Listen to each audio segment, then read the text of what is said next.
Hey guys, it's Second Robin, and I'm finally back with the Legation. Sorry I haven't uploaded for a couple of weeks. Stuff's been really busy with me.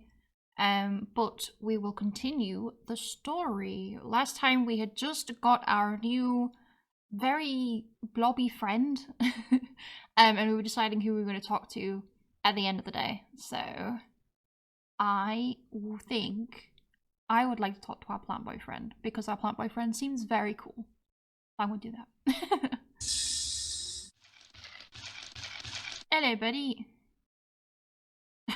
Tracking mud in my room, how dare you? Hello, Trey, did you need to see me? Yeah, but have you been walking in mud recently? Why, yes, I've been soaking my roots and... Oh.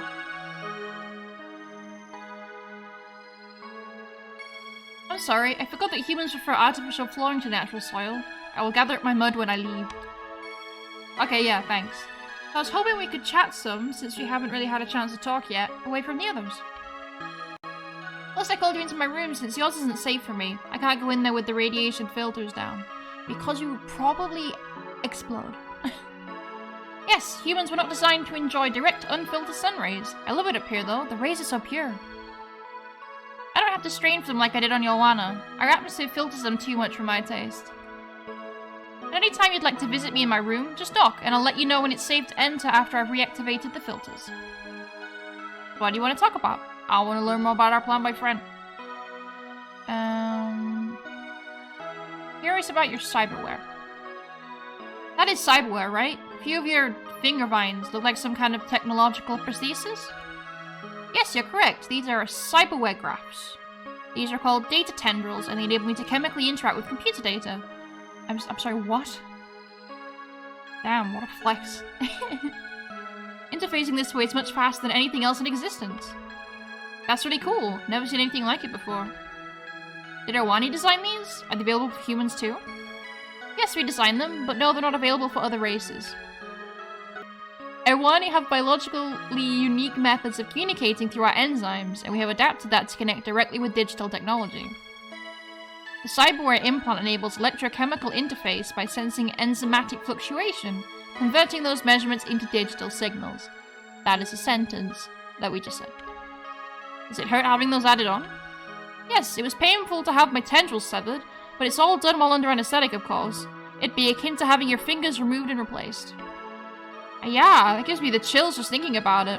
But you're able to move those things around like they're your own finger tendrils? Correct. The only difference I notice, other than the appearance and weight, is that they are less sensitive than my tendrils. They feel somewhat numb. How do Irwani feel about cyberware replacements in general? Is it rather common among your people? In some circles, it is absolutely forbidden and means exile. Many of us have been exiled for embracing technology. Oh, we've got some plant racism. That's not good. Poor Yilin. Exiled from where? Who exiled you? The Elders. They're an enclave of Irwani that holds to the old ways of our people. They believe technology is evil and do not allow it within their borders. Wow, it's kind of amazing how Irwani and humans have somewhat parallel histories. I'm starting to believe in the cyclical theory of history more and more lately. Really? How are we similar? Did humans experience the same aversion to technology? Yes, back on old Earth, before my time. I learned about it in school. There was a period where technology became extremely invasive. People carried tech with them and they were tracked and monitored everywhere they went. They willingly had devices in their homes that listened to their every word, calling out Alexa, and even watched them, archiving everything for tech companies to sell for advertising and other purposes.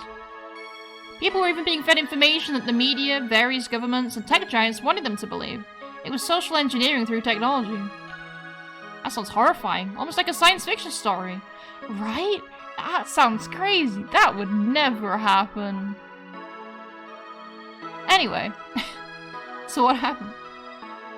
A group of people decided to go off-grid. They learned to live without those devices, and though they struggled at first, it was possible in certain communities. Eventually they banded together and through their own local government, seceded from their country and made their own country, free of technological influence. Oh damn. That does sound similar to the Irwani, except it happened the opposite way. The Irwani we called the Elders expunged those of us who began using technology, keeping their original lands free of it.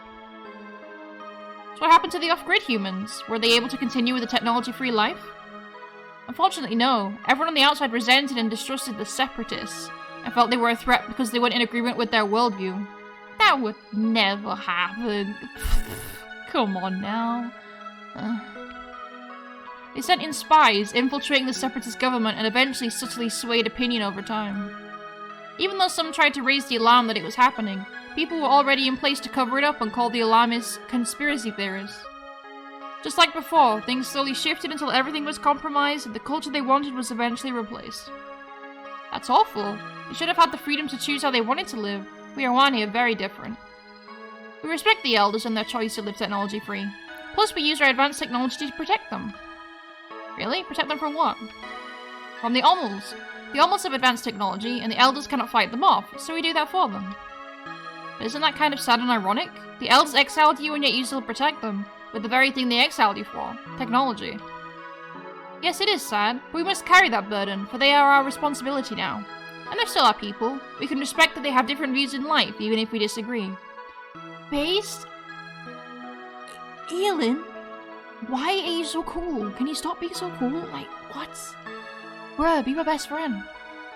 That is very honourable. I have an even greater respect for the Irwani now. Thank you, Dre. That means a lot to me. Hell yeah. What do Irwani like to do for fun? Fun? Do you mean recreation or vacation? Both. Like, what do you enjoy doing on a vacation? Generally, Irwani like to sightsee in different locations on Yolwana. Once we find a good view, we enjoy standing in one spot for a few days to let it all soak in. You just stand there? I know it may be difficult for a human to comprehend, but a good view should not be experienced hastily. There are many dynamic aspects to an area that you'd not notice unless you spent some time rooted there. So, Irwani aren't really into moving around much, I guess. That's not necessarily true. We also enjoy going on long, slow walks in the rain. It's very refreshing. Even more based. I suppose, though, that with a shorter lifespan such as yours, humans cannot tarry in one place for too long. Yeah. I guess. So, what else do Irwani like to do? Are you into art, music, literature, movies, games, sports, anything like that? Just about everything you listed, though the sports we enjoy are probably not the physical displays seen in human sporting events. We enjoy digital sports, which are interconnected games that we play in subreal environments. Elin, can we play Overwatch together? Please, that would be amazing. I know exactly what you mean by that. We have virtual esports too. Maybe the Irwani and humans should compete sometime. That would be most interesting. However, I'm not sure humans would have the stamina for the types of games we compete in. You might be surprised. Some of those games can go for hours and hours. Well, Irwani play very strategic games that can last for weeks. Oh. What? We don't have the same requirements as humans do for sleep and food, and we prefer challenges that involve planning for the long game. Weeks? Are you serious? Non-stop? Yes, most of our games would not hold the short attention spans of humans. I mean, we'd also have to use the bathroom and sleep. That's not really an attention issue. For instance, in one of our most popular games, Rakumaki, the first week is usually just the planning stage. During the opening stage, resources are gathered, offensive and defensive programs are generated, and scouts and spies are sent to gather information. That does sound familiar somehow. We like strategy games a lot. Have you heard of the human game chess? It comes from Old Earth. Yes, we know of chess. It was included in the cultural package of the greeting probe the humans sent generations ago. Irwani think it's a quick little game to play when we're busy but have a spare moment. I wouldn't exactly call it quick, but okay. What else do Irwani enjoy? Said you like reading and movies, right? Oh yes, very much. Okay, cool. So what kind of movies and books do you like? Science fiction is your absolute favorite of all genre types. I guess that makes sense. Do you like science fiction? Yeah, I do. It's interesting that it's an Irwani favorite, though. What do you all like about it so much? We're very interested in the future, and we're very focused on cause and effect, studying and predicting outcomes. At one time, before we embraced technology, we focused on the past, studying and memorizing our histories so we could learn from the mistakes of others. I've heard something like that before. I think it's a quote from someone saying that if you don't understand history, you're doomed to repeat its mistakes. Ah yes, we have a similar maxim. However, over many generations, we had a new realization. Although studying and understanding history is definitely important, we began to look to the futurists and their predictions. Despite the lessons we learn from history, there are always people who think they won't make the same mistakes and believe they can do the same thing better. Yeah, that's true. We've seen that happen countless times in human history. But the futurists, the writers of science fiction, they help us to see the end cost of our actions, the possible results of the paths we're currently taking. Science fiction can be a warning. I never thought of it that way. Game, are you trying to get better? Are you trying to tell me this is a warning? Please, I'm too stupid. We Irwani often seek to find meaning through our entertainment industry. There are, of course, works that are produced that have little or no real meaning and are only fit for time consumption. But even with those, we often overanalyze and manage to find something meaningful or redeeming in the work, even if there's nothing substantive there. That's kind of funny. If the Irwani are always trying to find deeper meanings and implications behind everything, I guess they find everything valuable? That would start to feel contrived to me after a while. Yes, that is sometimes the case, but over the generations, we've become more selective. Many stories are just recycled versions of something long past, with new dressing to make them seem different. I guess it's really hard to know what the writer intends sometimes then, isn't it? True, but some writers love to bury hidden messages and deeper meaning in simple conversations. Do they? Do they, game writer? Oh no. It's always fun to wonder and to think you figured it out for yourself. I'm too stupid to find it out, but I appreciate the reference. I was wondering about AI in your society. Tell me. After noticing that you outsource planetary patrols to drones, do Irwani rely on AI a lot? Yes, we outsource a lot of menial work to AI. Deliveries, transportation, and even some military functions such as our patrols. Don't you worry about AI having too much power though? No, we assign it a large portion of predictable physical work. There's no risk associated with that. The risk is that it takes jobs away from people. In human society, it's been a problem, and there's a big debate about whether to allow AI to make some jobs obsolete. Society sounds very young technologically. Irwani have implemented AI for many generations already. By automating a lot of jobs to AI, we now have more time and energy to focus on intellectual work. AI is far safer and more precise, so there are fewer accidents than when we used to do that kind of work ourselves. The companies that rely on AI will reduce the number of workers needed, and only people involved with computers and AI will be making money. Yes, there was a restructuring of our workforce during our transition. Many of the jobs on Irwana are tech-related now. So why are Irwani now implanting cyberware into their bodies? Isn't it to keep up with the speed of AI so you can remain viable and competitive? Asking the deep questions, Trey. Why are you so against AI, Trey? Perhaps you have watched too many science fiction movies about computers and robots taking over your world. Maybe. Yeah, maybe. But if AI is allowed to get too involved in a culture, it starts to shape that culture. I've read human history, and there was a time when AI was customizing the information people read to suit their preferences. What's wrong with that? Our AI does the same thing. It becomes a problem when people start living in their own echo chambers of information. Human society became extremely divided because of the AIs. We all thought we'd done our own information collecting. We all thought we were right and knew better than people with opposing opinions. Society became very polarized. We almost destroyed ourselves. Okay, Jesus. That sounds very extreme, and it sounds like you're unfairly blaming the AIs for your social problems. Take responsibility, Trey. Jesus. Think of it this way, then. If you went to read the news about a global catastrophe, and you saw a conspiracy theory that the news was all faked, the AI would reason that you're only interested in conspiracy theories. Then, every time you search for information, the AI would customize your searches to only show options related to that misinformation. You start to believe it because you saw it so much and because you thought you found it through your own search. Everyone has a right to read whatever information they want. Yes, of course. When we end up without a choice, while not even knowing it, we become indoctrinated. AIs could even be programmed to spread misinformation on purpose. That sounds a little paranoid, Trey. Trey, you might want to chill out. Elin is our boy. Governments and other groups have motives to direct the thinking of people. AIs can be used for that purpose. And even worse, AIs might decide to influence us too. To take over the world? To control us. See, I do think that someday we'll face a battle with AIs, especially when they become self-aware. The singularity? Many AI developers and ethicists have discussed that before. Sentient artificial intelligence. Right, but I don't think AIs will decide to start an obvious war with us like we always predicted in the movies. Instead, I think they'll try to influence and control us to defeat us. I think we won't even know it's happened. We'll live in an AI-controlled society and we'll welcome it, saying things like, we have more free time for intellectual pursuits. And we may even begin to lose our humanity. How much cyberware is too much cyberware? Trey, I do not need to have an existential crisis right now. Do you mind? Evidently you already seem to believe this has happened to my society. You're judging us. I've heard all of this before though, Trey. You sound just like the elders. Whoa, hang on. I was just sharing my theory. I just wanted your opinion, since you're further along with AI integration into your society than we humans are. My opinion is that you're very narrow-minded and fearful of technology. We've always been in control of the AIs, they're not controlling or influencing us. That's what someone who's being influenced would say. And you never escape this line of thinking. Okay, no, sorry. I didn't mean to imply... I was just saying the possibility is always there. I wondered if maybe you'd experienced some of the same things my people did. Clearly we have not. I do agree that technology could get out of control if you're careless with it, though. We weren't...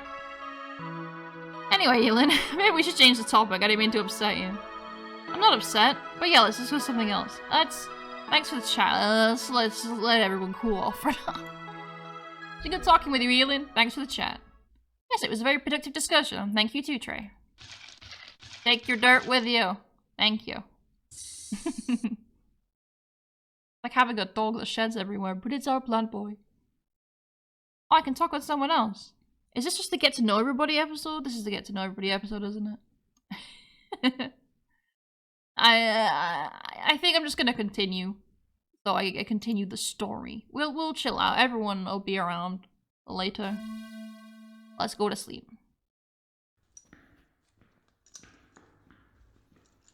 Casually slide into the background.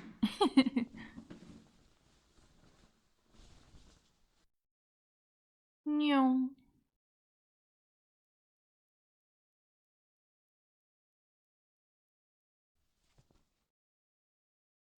Missed a call from Sarah while I was sleeping. I should call her.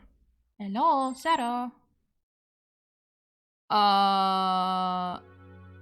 What's with the... That's not your work uniform, right? I don't remember it being. Okay. Trey, I was worried about you. I guess things went okay with the Almos? Hi, Sarah. Yeah, things are good. So this is different. I expected to see you in your Colonial Assembly uniform. Oh, sorry. The CA decided to have me on call, basically, to receive your calls at work or home. Not that I'm sharing top secret information or anything, but isn't that kind of a security risk? No, I'm still using their encryption, because they pass the signal through the CA array and all that. Oh, yes, of course, the CA array, my bad. I thought they had you and Carrie on opposite shifts, though. Well, they decided that both of us should be available to you whenever you call. Kinda cuts into your personal life, though, doesn't it? Is this about time? No, don't worry about that. I mean, we both agreed to it. There's compensation, of course, but well, during one of the briefings, I mentioned it might be harder for you if only one of us is available. I mean, if you end up calling during night hours here all the time, I'm just worried I'd keep missing your calls. What time is it there? 10:15 p.m. Oh, so at least I didn't wake you up or anything? No, don't worry about it. Just got back from a little shopping. I was running out of things to eat around here. Speaking of that, how's your nutrition? Thanks, Mom. Are you eating well out there? The CA said the realm were providing rations, but how's the food? It's okay, I guess. Not very tasty, but it fills me up and I feel pretty healthy. I'm not that interested in food. As long as it doesn't taste bad, I'm fine eating the same thing every day. Really? I can never do that. I need flavor and variety. Sorry, I shouldn't talk about food and make you miss what we have out here. Have you been exercising at all? You're starting to sound like my mother. Called it. Okay, sorry, I'm supposed to ask you these questions, though. Oh, this is an official CA inquiry, then. Alright, let's get through the preliminaries. Answer your question, no, I'm not exercising much. Okay, I'm supposed to tell you to work out, then. Push-ups, sit-ups, aerobics, that sort of thing. At least 30 minutes a day. The ship has gravity generators, so you won't have to worry about muscular atrophy. But still, try and stay active. It's easy to sit around on such a long flight. That's definitely true. I get a little stir-crazy sometimes. I really hate being inactive. What did you do on Kalnu for? The colony? Oh, there was lots to do. Hike the mountains in the miserable weather to help take care of the crops, spend time responding to tons of colonist problems, deal with an occasional criminal trying to test the boundaries of the law, fun stuff like that. You're really active there, so this new lifestyle on the ship is a big contrast for you. Make sure you work out, okay? Okay, I'll try. The thing I hate about working out is that it's so boring. When there's a more immediate goal, like getting to the top of a mountain or tackling a thief, I don't mind it at all. Practicing martial arts, for example, is interesting. So if I had someone to work with out here, that would definitely be ideal. Maybe you can ask one of the crew. They might be interested. We could be fight buddies with Plan Boy. That would be amazing. Don't know how that would work with an Omel or a Wani. The only real humanoid here so far is Daon. Suppose I could see if he'd like to practice some techniques with me, but he just doesn't seem the type. He said he's been studying in school most of his life. He's kind of thin and doesn't look very athletic. Yeah, I read that about the realm. You know, they don't get married until a lot later in life. Guess I'm not surprised. He mentioned he didn't have time for a girlfriend. I didn't get the impression he's ever dated or even thought about it. It's such an interesting culture. I've been really curious about realm society, and I wonder if their practices develop because of their biology or vice versa. What do you mean? Realm women become fertile in the second half of their lives, but if they were fertile throughout their lives, then it would make sense they put education and work first. I wonder if female fertility cycles adjusted to compensate because the realm chose to avoid having children until later. Yeah, I don't know. Maybe I'll ask Daon about it when I have a chance to talk to him in private. Hey, Daon! Buddy, pal, chum, when can you get girls pregnant? Yeah, that's a great question. Trey, did you ever think about finding someone and settling down with a family on Calnu 4? Okay, Sarah, let's just go deep. Did you leave someone special behind when you accepted this mission? No, I didn't leave anyone behind, but having a family someday? I mean, me personally, I don't want kids, so let's go with that. I'd definitely like to marry someday, but I don't want kids. Really? You don't want kids? No, I guess it depends a little, but yeah, probably no. What does it depend on? Well, if I was living on Calnu 4, definitely no. Kids there end up on the streets and get into trouble because they're bored. The education system isn't great because the teachers are bad and we only have all the data files to teach from. The CA doesn't exactly make it a priority to keep us updated. I'll make a note of that. Really? Thanks. I think the colonists would really appreciate it. I put in so many requests with the CA, I think they must have decided to start ignoring me. No problem, I'll make sure they hear about it. But let's say you weren't living on Calnu 4 anymore. You think you'd want to have kids if you lived somewhere else? I guess it depends where. I'd feel really selfish if I brought kids into the universe and then they were stuck with a rough life, because I couldn't get out of my own bad situation. I'm not saying I'd have to be rich and living in luxury or anything, but I'd want to be somewhere decent, with low crime and solid education options. Ha. What? Kinda sound like a father already, the way you're talking about it. I mean, yeah, but that just makes sense. Each to their own. I think you'd be a good father. You're already thinking ahead for your future kids. Okay, thanks, I guess. My reaction, too. I'm not saying people shouldn't have kids because of that stuff necessarily, but if it's me, I know what you mean. I agree with you. Anyway, don't know how I ended up on all that. I'm just being Sarah. Can you update me on mission progress so far? What happened with the Almos? Well, do you want a play-by-play, or... That's okay. I can always read Cowrie's report for that. I'm just wondering, what are they like? They're not like anything I could have imagined. I mean, if you simplify it, they're kind of like giant single-celled organisms, like big amoebas or something. They behave like amoebas? How do they move or manipulate things? Like you'd expect, I guess. They just sort of ooze around. They ooze around.